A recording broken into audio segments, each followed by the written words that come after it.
Bonjour à tous, merci d'être présents aujourd'hui pour ce premier webinaire qui est financé par la CARSAT Pays de la Loire. Donc il va porter sur les aides pour savoir à quelles aides on a le droit lorsque son proche perd en autonomie ou même nous-mêmes.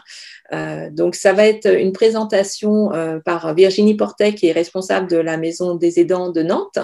Et puis, la modératrice sera Valérie Bernard, qui est directrice du Gérontopole Pays de la Loire.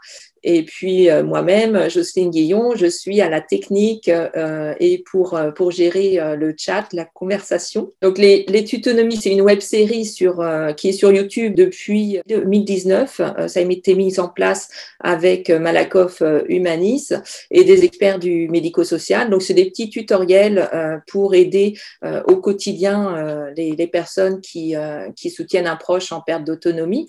Et puis, depuis cette année, on a lancé ces webinaires mensuels parce qu'il y a des thématiques qu'on ne peut pas traiter dans un tutoriel, tout simplement. Donc, c'est vraiment ces webinaires, ça va vous permettre d'échanger avec un expert, d'avoir un aperçu rapide des aides et des lieux où demander de l'aide. Et puis, ça s'élargit un peu plus sur le bien vieillir. Donc, c'est soutenu par la CARSAT Pays de la Loire et puis l'équipe du Gérontopole Pays de la Loire et des professionnels qui viennent intervenir. Donc là, je vais juste introduire Madame Bernat, qui est directrice du Gérontopole Pays de la Loire.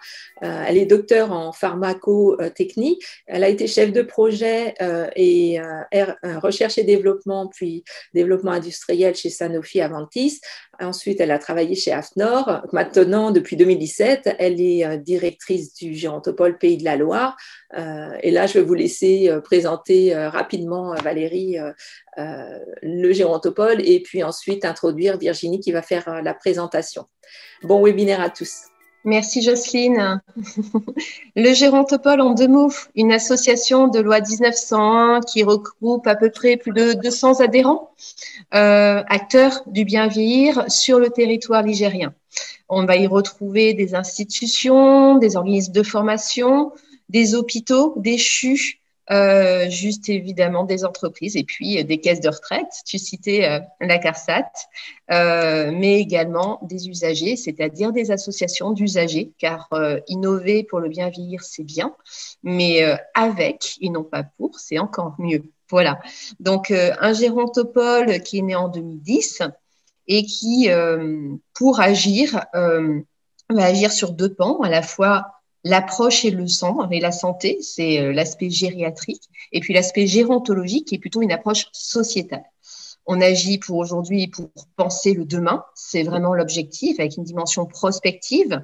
Est-ce que ce que l'on a aujourd'hui nous convient, répond aux attentes et aux besoins, ou est-ce qu'il faut les améliorer? Les acteurs font tout aujourd'hui, en tout cas, pour faire avancer les choses, déployer des réponses et mieux accompagner le demain. Et puis, évidemment, créer des passerelles entre l'ensemble des acteurs concernés pour mieux innover, renforcer l'efficacité des solutions proposées au public âgé. Et j'ai le plaisir d'introduire Virginie Portet, qui est la guest star de cette journée. Du coup, moi, je suis Virginie Portet, je suis conseillère sociale à la Maison des aidants et responsable de ce service, qui est une plateforme de répit et d'accompagnement de la ville de Nantes. C'est important ces plateformes, c'est important d'avoir aujourd'hui Virginie, car aujourd'hui, quand on parle d'aidants, les derniers chiffres que nous ont donné l'adresse montrent que 3,9 millions de proches aidants ont été déclarés pour accompagner les plus de 60 ans au niveau national. Cet accompagnement, ce sont des aides régulières. 53% de ces proches aidants sont des enfants de seniors, dont 8% cohabitent avec eux. La moitié sont des retraités. Et sur cette moitié, eh bien, on a un quart des aidants qui sont des conjoints et on a une moitié qui sont des aidants. Alors, arrêtons de nous dire que nous ne sommes pas aidants. Prenons conscience que nous sommes aidants et qu'on a besoin d'aide. Alors, pourquoi je dis ça? Parce que concrètement, qui peut m'aider? Quelles sont les aides qui existent? Où les trouver? Quelles sont les démarches à réaliser? Mais autant de questions que l'on peut se poser. Alors, on entend département, caisse de retraite, CPM, CLIC, Maya, APA, SMUC, ASPA. J'en oublie évidemment, Virginie me dirait, mais la liste est encore longue. Alors Virginie, il faut vraiment que tu nous aides.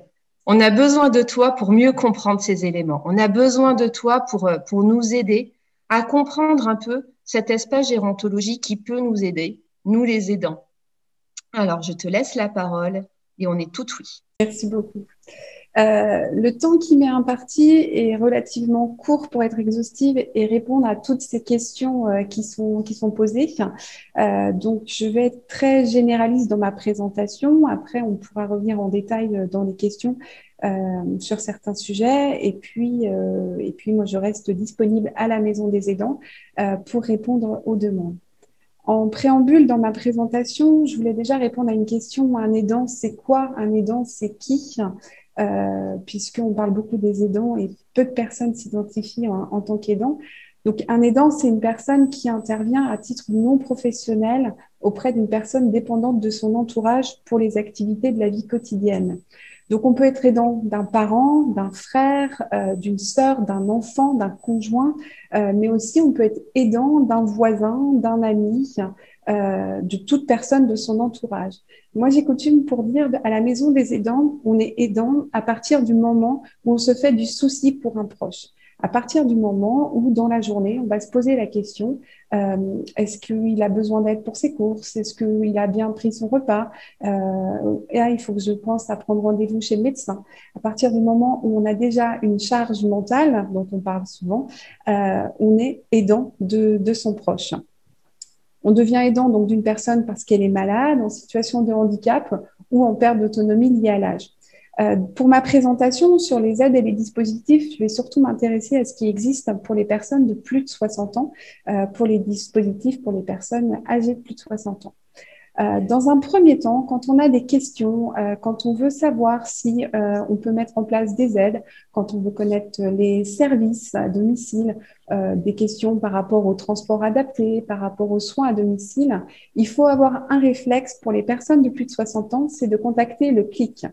Le CLIC, c'est le Centre local d'information et de coordination.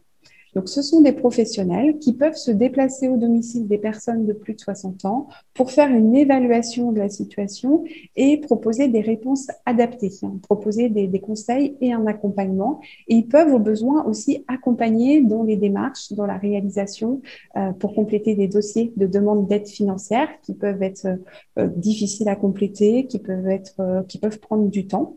Et ils vont orienter aussi vers les structures ou les services qui pourront prendre en charge la demande de la personne.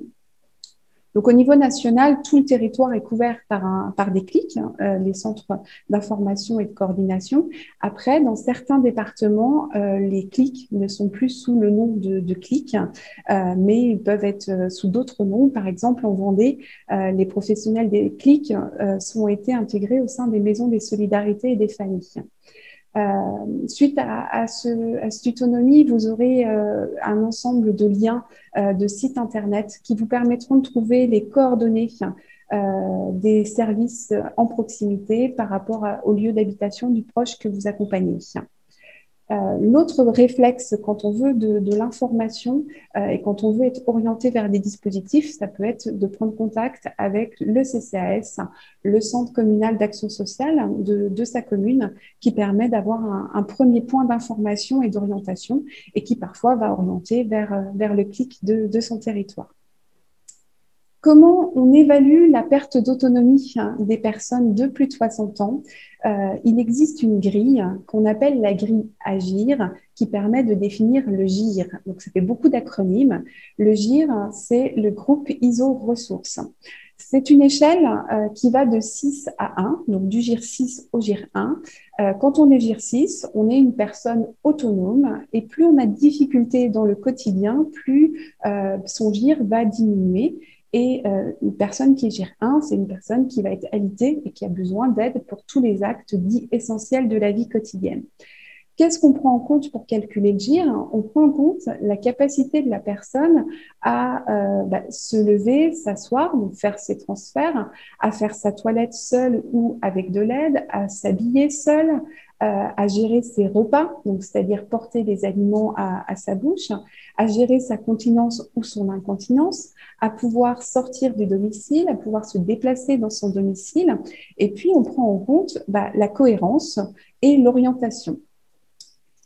Les variables comme faire ses repas, faire ses courses, ses démarches administratives, gérer ses médicaments, avoir des loisirs, n'entrent pas en compte dans le calcul du GIR. C'est des variables illustratives. Et c'est souvent ce qui est le plus impacté chez les personnes, notamment dans le cadre des maladies neurodégénératives.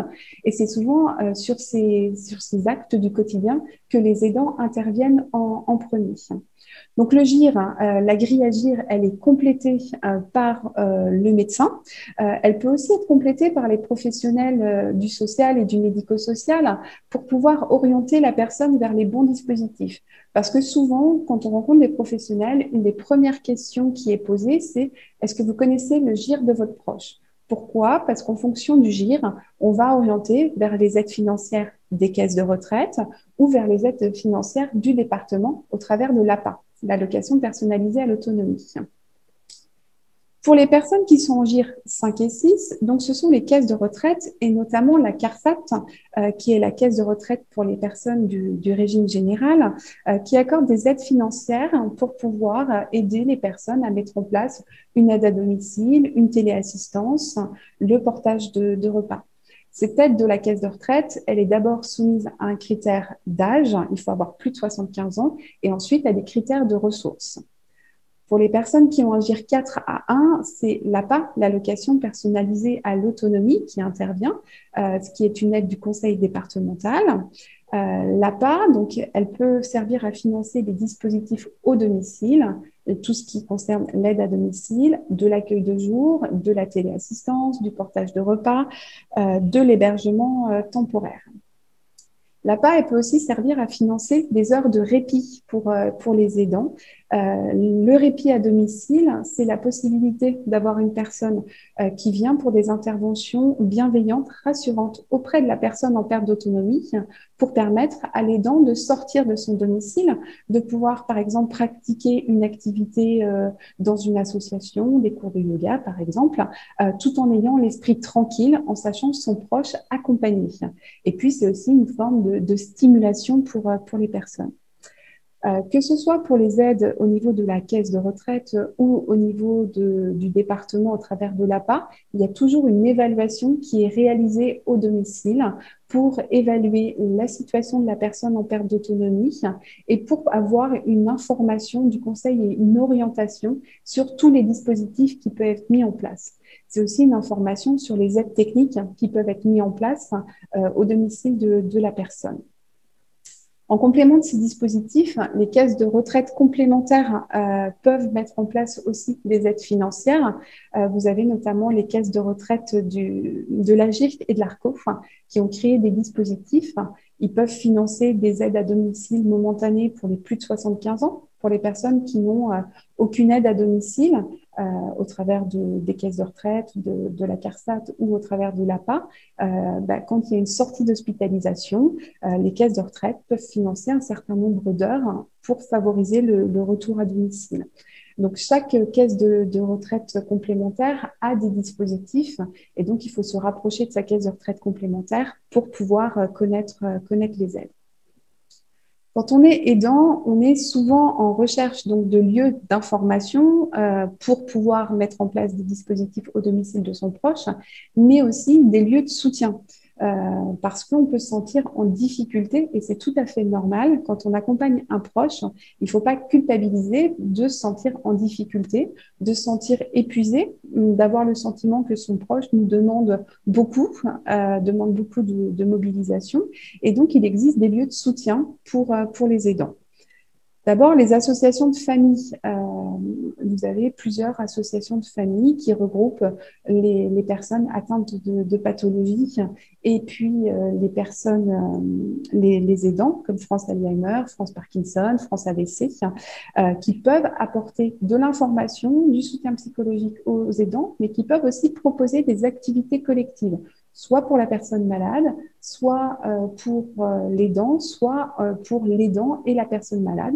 Comme par exemple, France Alzheimer propose des haltes relais qui permettent aux personnes de se rencontrer. Vous avez aussi des sites internet qui sont dédiés totalement aux aidants pour leur permettre de trouver de l'information et de trouver toutes les structures de conseils qui peuvent les soutenir.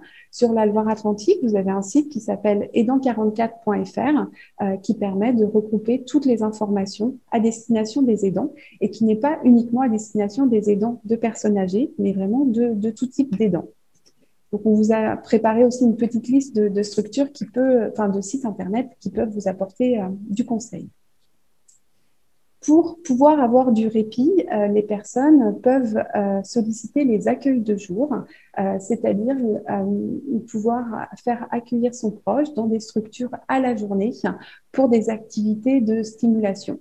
L'accueil de jour, ça a un objectif de répit pour l'aidant parce que ça lui permet d'avoir une journée libérée, mais ça a surtout un objectif de stimulation pour la personne, notamment pour les personnes qui ont des troubles cognitifs. Ça leur permet donc de maintenir leurs facultés et puis de maintenir le lien social en étant dans un groupe avec d'autres personnes. La possibilité aussi en termes de répit, de faire appel au répit à domicile, comme je le présentais tout à l'heure quand je parlais de l'APA, l'intervention d'une auxiliaire de vie pour une présence rassurante et bienveillante et de stimulation pendant l'absence de l'aidant. En complément des dispositifs, en 2016, la ville de Nantes a créé une aide au répit pour pouvoir permettre aux aidants d'avoir un financement d'une 100aine d'heures de répit à domicile pour leur permettre de maintenir des activités à l'extérieur.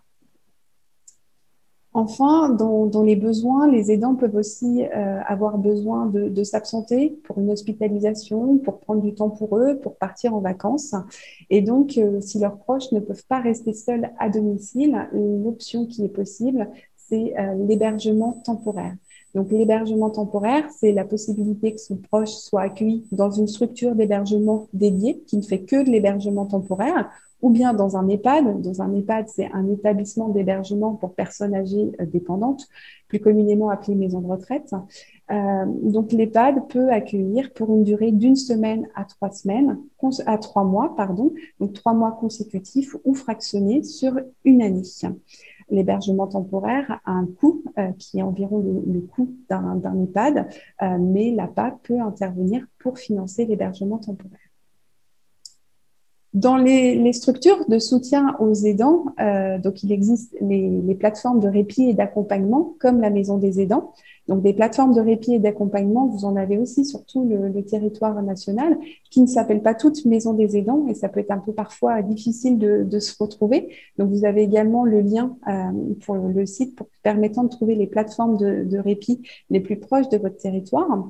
Donc nous, la Maison des aidants, portée par la ville de Nantes, on s'adresse aux aidants dont le proche est fragilisé par une maladie neurodégénérative ou dont le proche a plus de 60 ans, quelle que soit la cause de sa perte d'autonomie. On intervient donc en tant que lieu d'information, de conseil et de soutien pour les aidants. Donc, dans notre équipe, les aidants peuvent rencontrer une psychologue pour des entretiens de soutien ou bien prendre des rendez-vous avec moi-même pour tout ce qui est conseil, information et aide dans les démarches. Mais on est aussi un lieu d'activité collective. Ayant pour but de permettre aux aidants de se rencontrer, de partager leur vécu, de pouvoir échanger, donc à travers des groupes de parole, à travers des cafés d'échange. On organise aussi des formations pour les aidants, soit des formations en partenariat avec l'Association française des aidants ou en partenariat avec le Centre Mémoire sur les pathologies du proche. On organise aussi des activités pour permettre aux aidants de se détendre, de prendre du temps pour eux, de se relaxer, donc de la sophrologie, de la relaxation, des soins socio-esthétiques, des activités de lien social, puisque quand on est aidant, la difficulté, c'est de pouvoir sortir, faire des activités, rencontrer des gens, partager. Et donc, on organise des sorties, des séjours de vacances. Et enfin, le dernier type d'activité que l'on propose, c'est des activités en couple aidant aidé. puisque la relation entre deux conjoints, entre un parent et un enfant, quand il y a une relation d'aide, peut être fragilisée par la pathologie du proche, peut être altérée par la charge du quotidien. Et donc, nous, on organise des activités pour passer un bon moment ensemble. Donc, nos sorties, nos séjours de vacances sont ouverts aux couples aidants aidés, mais on organise aussi des ateliers de gym adaptés, des ateliers de chant, des ateliers de relaxation par le rire pour leur permettre de passer un bon moment ensemble. Et en parallèle, donc, il y a la maison des aidants, on accueille les proches aidés, notamment pour permettre à l'aidant d'avoir accès à toutes nos activités. On accueille gratuitement le proche pendant que l'aidant est présent dans le service. Et puis, depuis 2018, on propose une halte répit. Donc, c'est l'accueil sur des demi-journées des personnes pour permettre à l'aidant d'avoir du temps pour lui, de pouvoir souffler. Et ça permet aussi aux personnes accueillies de rencontrer des gens, de faire des activités, soit en amont de l'accueil de jour, parce qu'une journée en accueil de jour, ça peut être trop long, soit quand l'accueil de jour s'arrête et que le besoin de répit est encore important. Donc, l'expérimentation de la halte répit pendant 2 ans a été validée. Et donc, maintenant, c'est un service pérenne. Notre halte répit, elle a reçu le soutien financier de la G2R La Mondiale pour pouvoir développer ce dispositif. Des haltérophiles, il en existe aussi sur le territoire. On n'est pas les seuls à proposer ce service. Donc, en Loire-Atlantique, par exemple, vous en avez une à Pornichet, vous en avez une à Saint-Sébastien-sur-Loire. Donc, il faut aussi se renseigner auprès de chez soi pour savoir ce qui existe, pour avoir du temps libéré, tout en sachant son proche pris en charge et accompagné par des professionnels dont l'objectif sera que la personne passe un bon moment. Merci Virginie, c'était vraiment, vraiment passionnant, très complet. Nous avons une question qui nous demande, en période de Covid, comment soulager l'aidant qui ne dort plus la nuit? Alors, si la difficulté, c'est la nuit, il peut y avoir la possibilité, et ce n'est pas uniquement en période de Covid, de mettre en place des gardes de nuit, c'est-à-dire un professionnel qui va intervenir au domicile de la personne accompagnée pour permettre à l'aidant de pouvoir se reposer et de savoir que quelqu'un va répondre aux demandes de son proche. Donc, les services d'aide à domicile proposent de la garde de nuit. Il y a aussi des structures, j'ai parlé d'accueil de jour, j'ai parlé d'hébergement temporaire, mais il y a aussi des structures d'EHPAD, des EHPAD qui proposent de l'accueil de nuit. Donc, c'est-à-dire qu'ils vont accueillir la personne le soir, en fin de journée. La personne va dormir au sein de la résidence et rentrer chez elle le matin, ce qui permet à l'aidant aussi d'avoir du temps pour se reposer, puisque c'est important. Parce qu'un aidant qui se repose, un aidant qui va bien, forcément, ce sera un meilleur accompagnement de son proche. Tu viens de faire un lien parfait sur ma question. J'ai noté que 47% des aidants ont déclaré au moins une conséquence négative sur leur santé, parce que ça génère soit un épuisement intellectuel, soit un épuisement physique, tout est dépendant. Ma question, c'est est-ce qu'il existe des congés pour le proche aidant? Est-ce qu'il y a des allocations journalières? Comment ça se passe? Alors, pour les aidants actifs, donc ce sont les enfants qui accompagnent un parent en perte d'autonomie, qui sont en activité professionnelle, il existe le congé de proche aidant.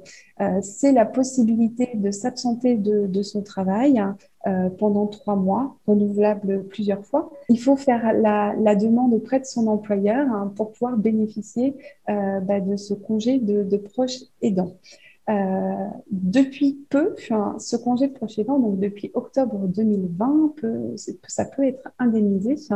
Il existe donc une allocation, mais qui est encore très, très faible à mon sens, puisqu'on peut bénéficier de l'allocation journalière uniquement sur 3 mois tout au long de sa carrière. Alors, c'est une avancée, mais quand on accompagne un parent en perte d'autonomie ou un proche en situation de handicap, on sait que la dépendance, elle va être sur du beaucoup plus long terme que sur ces 3 mois. Mais néanmoins, il y a la possibilité, en faisant la demande auprès soit de la CAF ou de la MSA, de pouvoir bénéficier d'une allocation journalière de proches aidants.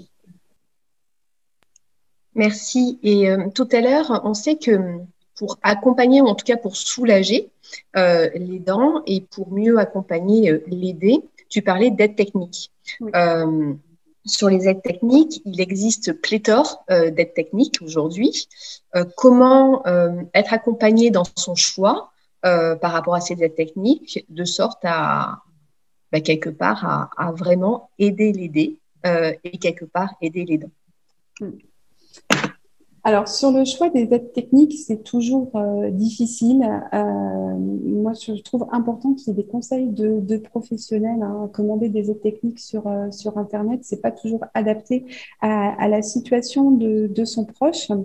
Tout à l'heure, je parlais des dispositifs des caisses de retraite Agirc Arco. Pour les plus de 75 ans, ils ont un dispositif qui permet d'avoir un diagnostic qui s'appelle le diagnostic Bien chez moi.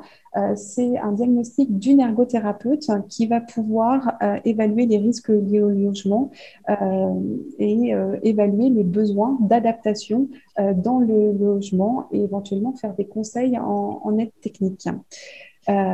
Sinon, moi, je conseille toujours aux personnes aussi d'aller dans les magasins de matériel médical, paramédical, pour se rendre compte de ce qui existe et voir si c'est adapté. Et souvent, les magasins acceptent aussi de faire du prêt d'aide technique pour voir si c'est adapté à la personne et si ça répond bien à ses besoins.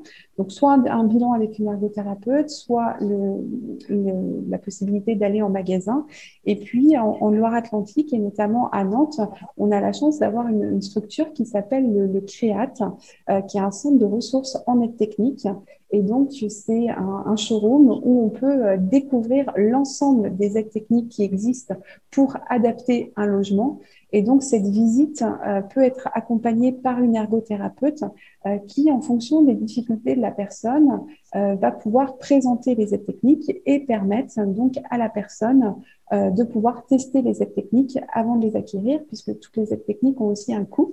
Et parfois, les familles, en bonnes intentions, vont acheter des aides techniques et ça ne va pas du tout être adapté à la personne et à ses difficultés. Merci. Le CREAT, donc on retient. Pour ceux qui seraient du côté de la Sarthe, Mayenne, il y a le CICAT, qui est aussi donc un endroit où on peut essayer, regarder des aides techniques et où il y a des ergothérapeutes pour accompagner. Et au niveau d'Angers, donc dans le Maine-et-Loire, on a le CENTIC. Voilà, juste pour donner une dimension régionale à tes propos. En fonction des pathologies des personnes et en fonction de leur parcours de vie ou du moment où elles sont diagnostiquées, si c'est en début de pathologie, quand la pathologie est avancée, il peut y avoir un certain nombre de professionnels qui peuvent intervenir au domicile. Donc là, on a l'exemple des équipes d'appui en adaptation et réadaptation. Il y a les équipes spécialisées Alzheimer qui peuvent intervenir. Il peut y avoir des bilans d'ergothérapeutes. Et comme je disais tout à l'heure, ce qui est important, c'est d'avoir ce réflexe d'aller vers le clic ou les points d'information pour connaître quel service va être le plus adapté à ma situation. Parce que rechercher à chaque fois quel service va correspondre quand on entend parler d'une équipe mobile, d'une équipe d'appui, c'est pas toujours adapté à la situation de son proche. Et parfois, on se perd et on donne beaucoup d'énergie pour solliciter des services et faire des demandes. Et on trouve une porte close parce qu'on nous dit bah non, ça correspond pas aux critères d'admission dans notre service. Et donc, faire appel à un service plus généraliste qui va connaître l'ensemble des dispositifs et qui va évaluer la situation et saura orienter l'aidant vers les bons dispositifs, ça évite de dépenser trop d'énergie et ça permet d'être bien renseigné et de faire appel à tous les dispositifs auxquels on a le droit au moment où on prend contact. Donc, un numéro, un acteur, et derrière, on redispatche vers les bons acteurs qui peuvent accompagner en fonction de la pathologie, du besoin de l'aide. Ça peut être une aide technique, ça peut être une aide à la mobilité, ça peut être une adaptation de son habitat aussi. Tu en parlais à un moment donné, tu parlais de la possibilité d'aménager tout son habitat. On sait que l'habitat, c'est un lieu important, c'est son lieu de vie. Alors, je ne parle pas forcément de la maison dans laquelle on a vécu pendant 40 ans, hein. L'habitat peut changer dans le temps aussi. On peut déménager, faire le choix de partir dans un lieu plus petit et autre. Mais quelque part, toujours cette même question. Est-ce que l'habitat, en fonction de ma capacité physique ou autre, est adapté. Comment les aidants peuvent faire pour améliorer le lieu de vie quand même qui est juste essentiel pour bien vivre au quotidien? Mm. Mais comme je disais tout à l'heure, donc il peut y avoir des diagnostics faits par des ergothérapeutes qui permettent donc de faire un bilan en fonction des difficultés de la personne, de sa pathologie et de l'évolution de sa pathologie, parce que si l'habitat est adapté aujourd'hui, peut-être que dans 6 mois, 1 an, 2 ans, 3 ans, il sera plus adapté. Quand on parle d'adaptation de l'habitat, il faut avoir en tête que les démarches sont très longues pour obtenir des aides financières, pour faire réaliser des travaux. Et donc, c'est plutôt quelque chose qu'il faut anticiper. Quand on envisage une réadaptation de son logement, parce que la chambre est à l'étage, parce qu'on a une baignoire et que du coup, c'est plus du tout adapté pour la toilette, quand on part donc sur des travaux importants, on peut obtenir des aides financières, mais on peut aussi avoir le soutien d'organismes. Vous avez Solia, donc qui est un réseau national qui permet de faire un diagnostic de la situation de la personne et puis d'accompagner la personne dans la recherche de financement, d'accompagner la personne dans les travaux. Tout au long du parcours d'aménagement de son logement. Donc, je ne vais pas forcément en dire plus sur ce dispositif puisque ce sera le sujet du prochain webinaire sur comment aménager son habitat pour rester à domicile. Ce qu'il faut retenir d'une manière générale, c'est que mettre en place des aides, ça prend du temps. Que ce soit l'aménagement de son logement, ça prend du temps, mais aussi faire appel à un service d'aide à domicile. On n'a pas une réponse en 24 heures. Donc, ça peut être difficile de pouvoir mettre en place des dispositifs et c'est pour ça que c'est toujours important d'anticiper. D'anticiper donc la mise en place des aides, mais aussi les demandes d'aide financière. Quand on fait une demande d'allocation personnalisée à l'autonomie, il y a un délai incompressible qui est d'au moins 2 mois pour pouvoir bénéficier de ce dispositif. Donc, ça prend du temps, donc c'est nécessaire d'anticiper. Et puis, le discours que je tiens aussi aux aidants, c'est qu'il ne faut pas attendre d'être au pied du mur, d'être vraiment épuisé pour solliciter les dispositifs, hein, pour faire des démarches, parce que les démarches, c'est de l'énergie aussi à donner, hein, et que quand on est fatigué, épuisé, on n'a plus cette énergie pour pouvoir faire les démarches et solliciter les professionnels. Merci, je crois que c'est très, très clair. Certains professionnels sont également présents à cette présentation. Si vous souhaitez échanger avec Madame Parté, nous avons ses coordonnées évidemment, ou avec le gérontopole pour mailler avec le réseau gérontologique, évidemment, n'hésitez pas. Comment penser à organiser la formation et les aides techniques pour les aidants qui interviennent à la campagne, je suppose? Alors, la difficulté, hein, c'est toujours la mobilité pour les personnes qui sont en perte d'autonomie.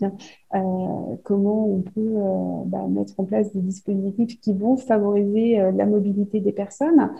Il y a quand même des dispositifs qui permettent de favoriser la mobilité. Je reviens toujours au dispositif des caisses de retraite Agir Carco, mais ils ont quand même un ensemble d'actions en faveur des plus de 75 ans. Ils ont notamment les chèques Sortir Plus qui permet, moyennant 15 euros, d'obtenir un chéquier de 150 euros pour pouvoir financer de l'aide à la mobilité, soit de la mobilité avec une voiture, mais ça peut être aussi pour accompagner une personne pour se déplacer à pied parce qu'elle ne peut plus sortir seule de son domicile.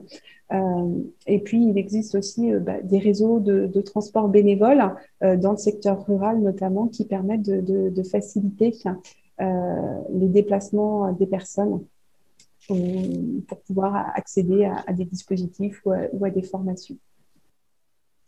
Et je fais un petit clin d'œil parce qu'on est en pleine campagne de vaccination. La région a rendu gratuit son réseau de transport à condition d'avoir évidemment un papier qui stipule qu'on a rendez-vous dans un centre de soins. Donc voilà, je fais aussi passer le message parce que je pense que c'est important de le savoir. Je vous ai expliqué que donc, la Maison des aidants était un service de la ville de Nantes, mais on répond aux demandes de tous les aidants, quel que soit leur lieu d'habitation et le lieu d'habitation du proche. On répond donc de façon générale et puis on essaie de vous réorienter vers la plateforme de répit du territoire. Merci beaucoup. Donc, la Maison des aidants, son équivalent dans d'autres territoires, on l'a bien compris. Et un grand merci à tous. Vous êtes nombreux à accompagner les aidants au quotidien et on vous en remercie. Sans l'ensemble de ces acteurs, voilà, on aurait du mal.